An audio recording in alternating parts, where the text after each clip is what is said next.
Oke, bismillah ya. Saya membawa beberapa tokoh. Nanti kita akhiri dengan dua tokoh idola kita, Jalaluddin Rumi dan Suhrawardi Al-Maktul. Saya bawa misalnya, ini ada pendapat bagus dari Syekh Waliyullah Ad-Dihlawi. Syekh Waliyullah Ad-Dihlawi ini pembaharu muslim, ahli hadis, ahli sejarah, ahli filsafat, ahli teologi. Dia ini pelopor modernisme dalam dunia Islam. Beliau menyatakan begini tentang puasa. Kata Syekh Dihlawi, puasa itu adalah tiryak. Tiryak itu penawar bagi racun-racunnya setan, kata Syekh Dihlawi. Dengan puasa, Anda memukul, menghancurkan naluri kebinatangan atau al-bahimiyah yang mungkin selama ini menguasai diri Anda.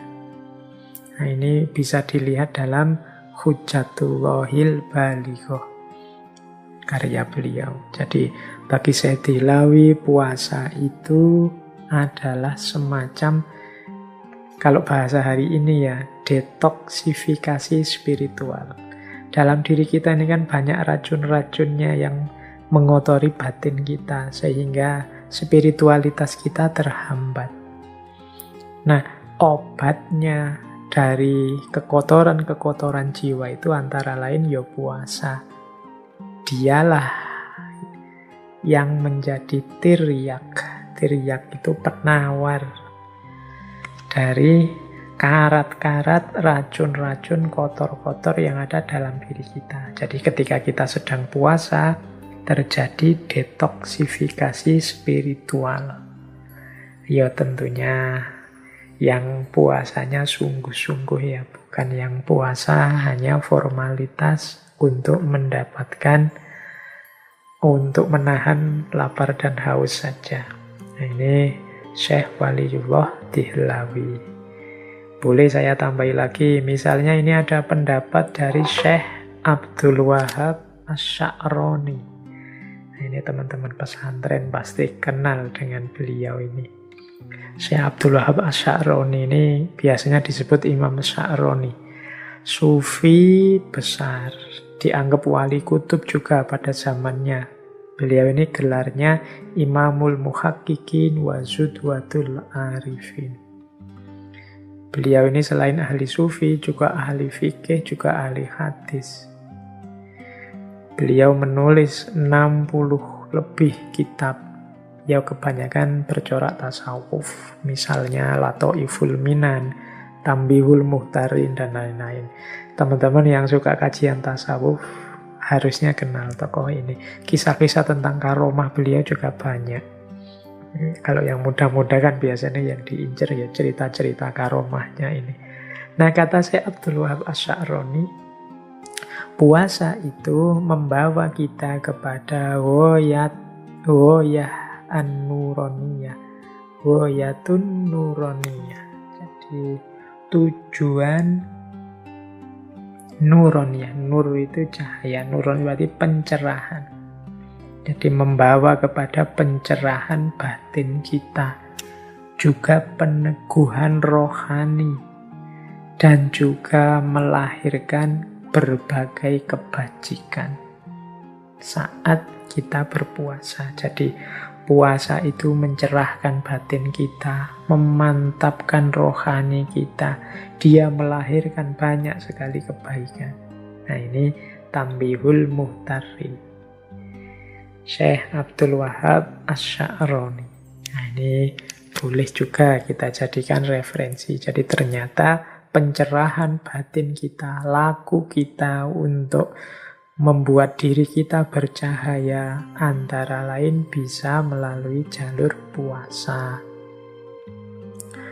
Boleh juga, ini ada quotes yang populer sekali dari tokoh intelektual muslim. Kalau ini modern, Thoriq Ramadan. Beliau ini filosof, penulis, akademisi, asalnya dari Swiss, cucu dari Imam Hasan al-Banna, pendiri Ikhwanul Muslimin.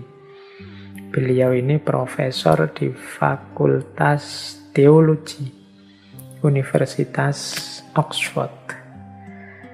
Jadi, kalau ini beliau intelektual kontemporer. Beliau punya pandangan begini.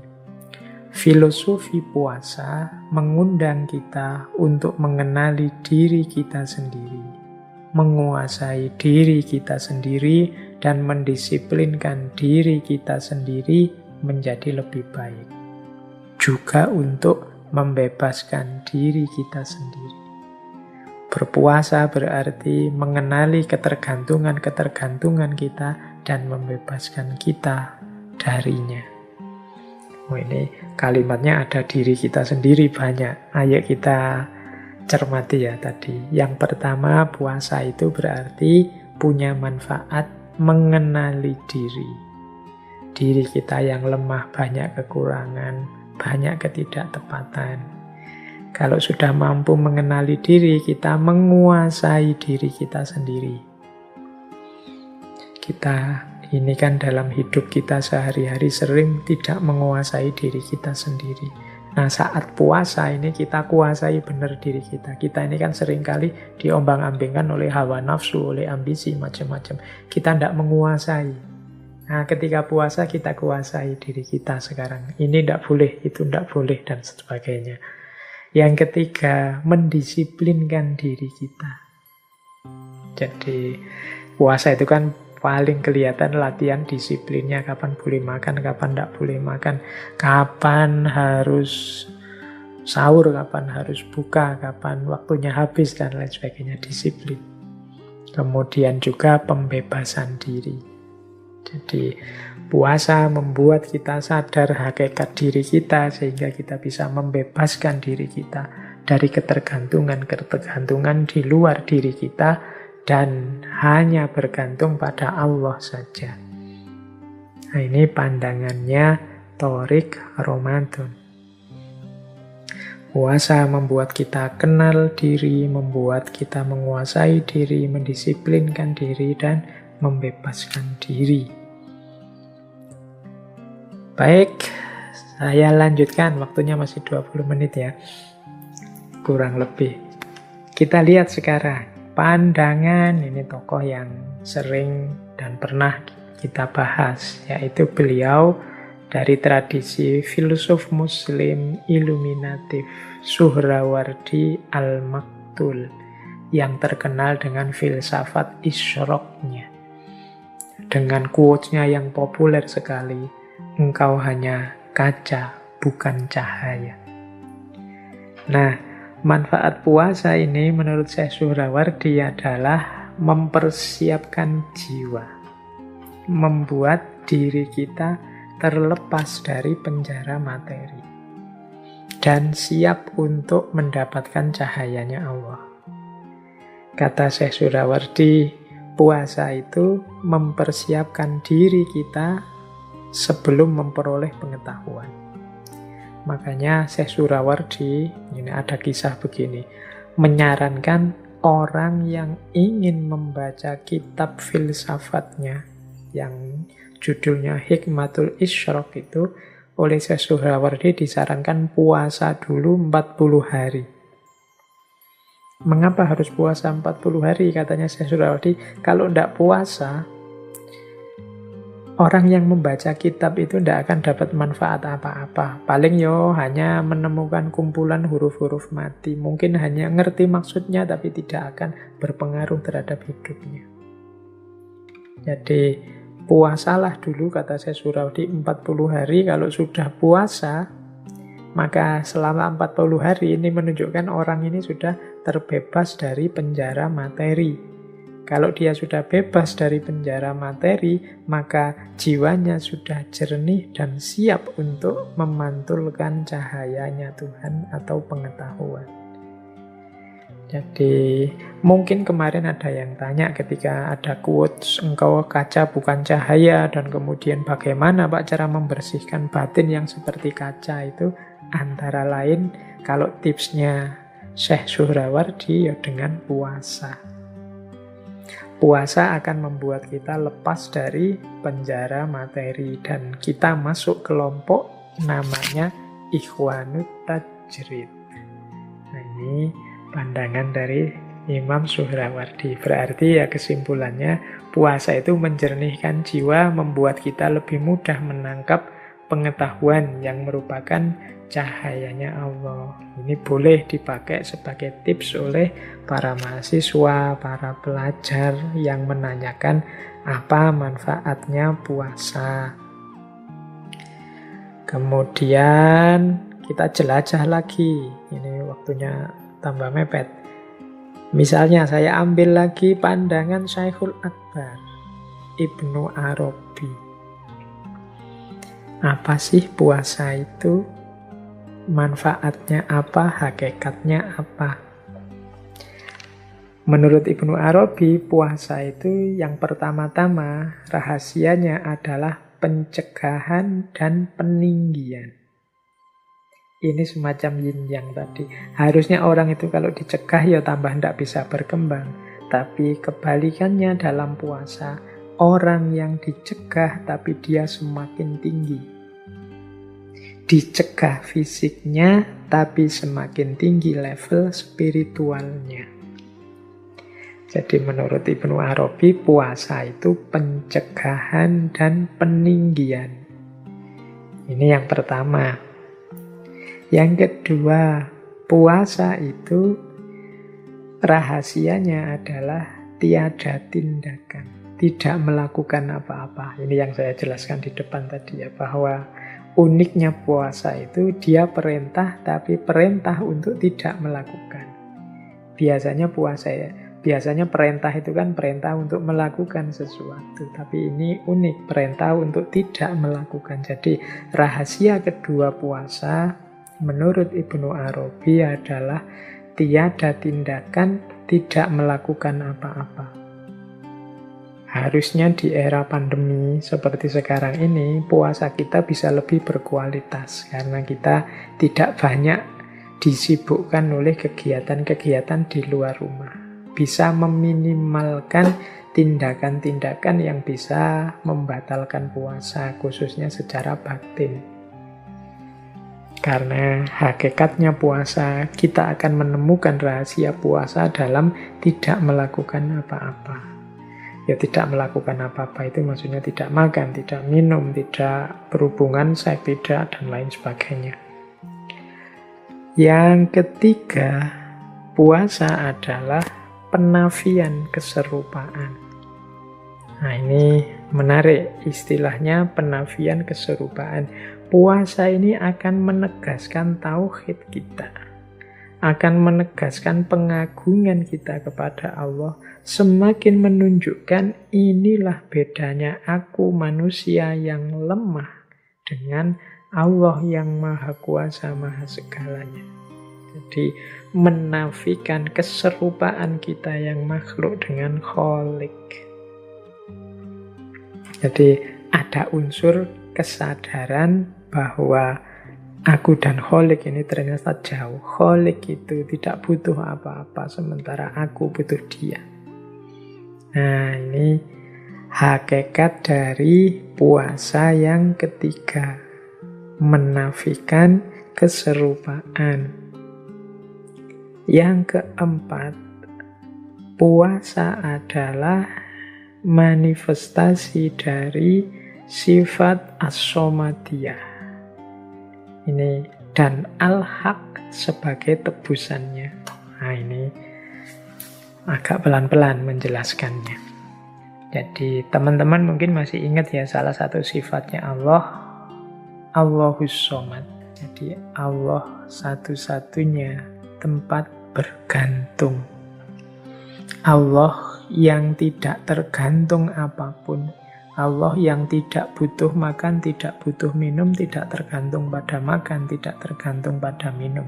Itu sifat as-somadiyah. Dia tidak tergantung apapun, tapi semua makhluk bergantung padanya. Sifat as-somadiyah. Dari aspek puasa, as-somadiyah ini melatih manusia sebagaimana Allah yang tidak tergantung. Jadi di situ ada pelajaran tentang as-somadiyah, ketidaktergantungan. Manusia yang semula tergantung sama sekali dengan makan, latihan untuk tidak tergantung dengan makan. Ini dari sisi fisiknya, nanti dari sisi batinnya juga begitu. Tidak tergantung pada dunia, tidak tergantung pada ambisi, tidak tergantung pada jabatan, tidak tergantung pada target-target yang tidak penting dan lain sebagainya. Jadi ini manifestasi dari sifat Allah as-somadiyah. Maka puasa ini terus unik, khusus, istimewa. Sehingga Allah menyatakan wa ana atsibihi, dan akulah yang akan membalasnya. As-saumuli wa ana atsubihi. Makanya Allah sebagai tebusannya. Seorang hamba yang bersusah payah untuk melepaskan ketergantungannya, sebagaimana Allah yang tidak tergantung apapun, bahkan dia jadi tempat bergantung. Ini kan perjuangan berat. Padahal sebelumnya sudah ditegaskan bahwa makhluk itu jauh, tidak mungkin setara, tidak mungkin serupa dengan Allah. Tapi orang-orang yang berpuasa ini berjuang mengatasi ketergantungannya dari selain Allah kepada Allah saja. Ini ada takholak bi ahlakillah dalam konteks as-somadiyah. Makanya perjuangan ini dibalas langsung oleh Allah, wa ana atsibihi. Makanya al-haq sebagai tebusannya. Nah, ini puasa kalau dalam perspektifnya Ibnu Arabi.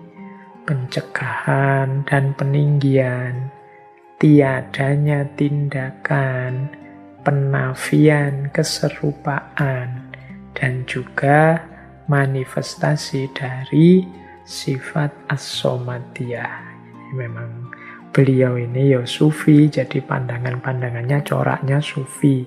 Sama seperti Suhrawardi tadi, karena beliau juga sufi, filosof, pandangan-pandangannya ya coraknya sufi, filosof.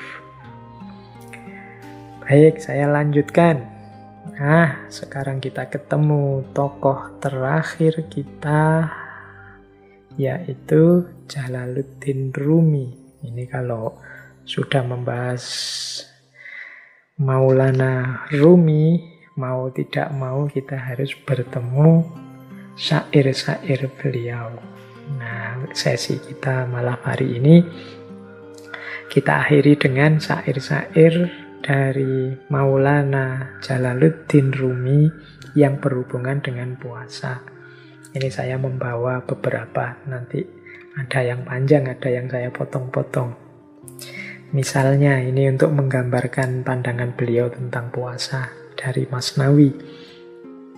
Saat mulut ini tertutup, mulut lainnya akan terbuka untuk siap menerima jamuan rahasia. Tahanlah bibirmu dari makan dan minum, bergegaslah menyambut hidangan langit. Ini secara sufistik Maulana Rumi ingin menjelaskan bahwa ya kalau mulut duniawi kita ini sangat sibuk, terbuka terus-menerus, tidak kita tutup-tutup. Ini kan semacam mulut yang menghadap ke arah dunia. Maka mulut ukhrawi, mulut yang satunya, yang berhubungan dengan langit, berhubungan dengan Allah, ya pastinya tidak akan kita perhatikan. Pastinya nanti dia terlantar, tidak pernah jadi fokus kita. Saat kita puasa, di balik mulut duniawi ini yang setiap hari terbuka, sekarang ditutup.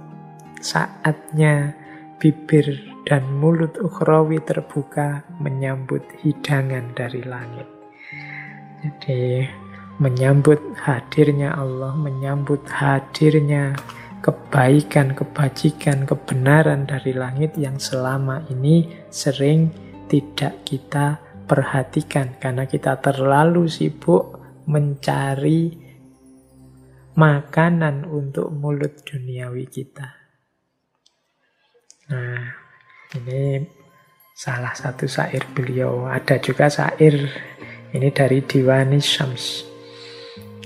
Beliau bilang begini, meski ragamu akan memucat sebab puasa, namun jiwamu akan melembut bagai sutra. Pintu-pintu langit akan terbuka. Yusuf menjadi pemimpin Mesir yang dicintai sebab ia bersabar dalam sumur gelap tak terperi. Nah, jadi ini membicarakan lagi hikmah-hikmahnya puasa.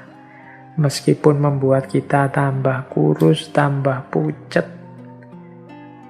ragamu memucat sebab puasa, tapi jiwamu tambah lembut seperti sutra. Kemudian spiritualitasmu juga meningkat karena pintu-pintu langit terbuka. Keberhasilan apapun yang ingin engkau capai pastinya membutuhkan kesiapanmu untuk berpuasa. Yusuf menjadi pemimpin Mesir yang dicintai sebab ia bersabar dalam sumur gelap tak terperi. Ini pelajaran juga seperti saya bilang tadi ya, puasa itu mungkin sakit tapi dia menguatkan, membawa pada keberhasilan. Ini juga disampaikan oleh Maulana Rumi. Baik, terakhir kita tutup dengan syair panjang beliau yang menjelaskan tentang puasa. Ini saya tidak mungkin menjelaskan detail isinya ini, tapi didengarkan saja, kita nikmati saja apa kata beliau dalam syairnya yang berhubungan dengan puasa. Kata beliau begini, ada kebahagiaan rahasia bersama perut yang kosong. Kita cuma alat musik kecapi, tak lebih, tak kurang. Ketika kotak suara penuh, maka musik pun hilang. Bakar habis segala yang mengisi kepala dan perut dengan menahan lapar. Maka setiap saat irama baru akan keluar dari api kelaparan yang nyala berkobar. Ketika hijab habis terbakar, keperkasaan baru akan membuatmu melejit berlari, mendaki setiap anak tangga di depanmu yang digelar. Jadilah kosong, lalu merataplah, seperti indahnya ratapan bambu seruling yang ditiup pembuatnya. Lebih kosong lagi, jadilah bambu yang menjadi pena, lalu tulislah banyak rahasianya. Ketika makan dan minum memenuhimu, iblis duduk di singgasana tempat jiwamu semestinya duduk. Bagai sebuah berhala dari logam yang duduk di tengah Ka'bah. Tetapi ketika engkau berpuasa menahan lapar, sifat-sifat baik mengerumumunimu bagai para sahabat yang ingin membantu. Puasa adalah cincin Sulaiman. Jangan melepasnya demi segelintir kepalsuan hingga engkau hilang kekuasaan. Namun andai pun engkau telah melakukannya, hingga seluruh kemampuan dan kekuatanmu hilang, berpuasalah. Mereka akan datang lagi kepadamu, bagai pasukan yang muncul begitu saja dari tanah, dengan bendera dan panji-panji yang berkibar megah. Sebuah meja akan diturunkan dari langit ke dalam tenda puasamu. Meja makan Isa Al-Masih. Berharaplah memperolehnya karena meja ini dipenuhi hidangan lain yang jauh lebih baik dari sekedar sop kaldu sayuran. Wah, ini kalimatnya panjang, tapi tidak harus kita pahami detail, kita dengarkan, kita rasakan saja. Insya Allah kita bisa menangkap apa yang dimaksud oleh Maulana Rumi. Jadi paling tidak dari syair ini kita bisa menangkap rahasia puasa sebagai yang pertama, yang membakar habis hijab yang menghalangi kita dari Allah, dan nantinya memberikan kekuatan baru pada kita sehingga kita bisa menaiki tangga-tangga spiritual. Yang kedua, puasa membuat kita bisa menyingkirkan segala yang tidak penting, segala yang tidak esensial dalam hidup kita, sehingga suara kebenaran kita, keindahan ekspresi kebaikan kita akan lebih murni, lebih keras terdengar oleh orang lain. Kemudian yang ketiga, puasa berarti juga menyingkirkan iblis yang duduk dalam diri kita. Iblis itu berarti ambisi, hawa nafsu, hasrat-hasrat keduniaan yang negatif. Ini bisa bersinggasana, bertahta dalam diri kita karena kita sibuk makan dan minum. Dan mereka duduk di atas tumpukan sampah makan dan minum kita. Maka ketika kita berpuasa, menahan lapar, kembali lagi kebaikan-kebaikan dalam diri kita, iblis yang duduk di singgasana tadi akan tersingkirkan. Kemudian di bagian sebelum akhir itu, beliau menjelaskan mungkin ada kalanya puasa kita itu palsu. Puasa kita tidak sejati, sehingga kita kehilangan manfaatnya, kehilangan dayanya. Kalau sudah begitu bagaimana? Tidak masalah, puasalah lagi. Ketika kita puasa lagi, maka hakikat dan manfaat puasa akan hadir kembali. Dan seterusnya. Ini maksudnya secara umum itu dari syairnya Maulana Rumi tadi. Baik teman-teman, saya kira sesi kita malam hari ini sudah cukup. Semoga yang kita bahas malam hari ini setidaknya semakin membuat kita mantap untuk berpuasa secara sungguh-sungguh. Semoga puasa kita naik level sebagaimana Imam Ghazali yang punya kategori awam, khawas, khawasul khawas. Saya tidak tahu teman-teman ada di level mana, tapi semoga puasa kita semakin berkualitas, semakin berkualitas. Sudah sejak kecil kita berpuasa. Seandainya manfaat puasa itu selalu penuh, selalu seperti ideal yang kita jelaskan hari ini, harusnya kita ini sudah jadi manusia yang luar biasa, yang sangat dekat dengan Allah dan disayang Allah.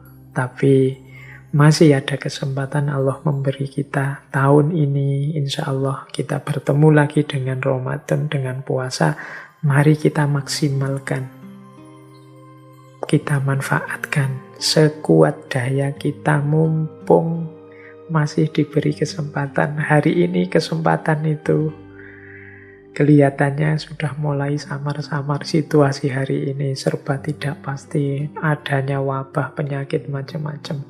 Yang muda-muda tidak usah gaya, saya masih lama umurnya Pak, dan macam-macam. Sekarang sudah tidak ada jaminan itu lagi. Maka mumpung masih ada kesempatan, semoga puasa besok ini kita bisa memanfaatkannya semaksimal kita bisa untuk meningkatkan kualitas diri kita, khususnya di hadapan Allah. Mari kita nikmati kebersamaan dengan Allah 1 bulan puasa ke depan, sedalam mungkin, seintens mungkin. ihwal segala hikmah yang kita bahas malam hari ini, pasrahkan saja semua kepada Allah. Semoga dengan keseriusan kita berpuasa, segala manfaat luar biasa tadi dianugerahkan oleh Allah pada kita. Oke, saya akhiri sekian. Kurang lebihnya mohon maaf. Wallahul muwafiq, wallahu a'lam bissawab.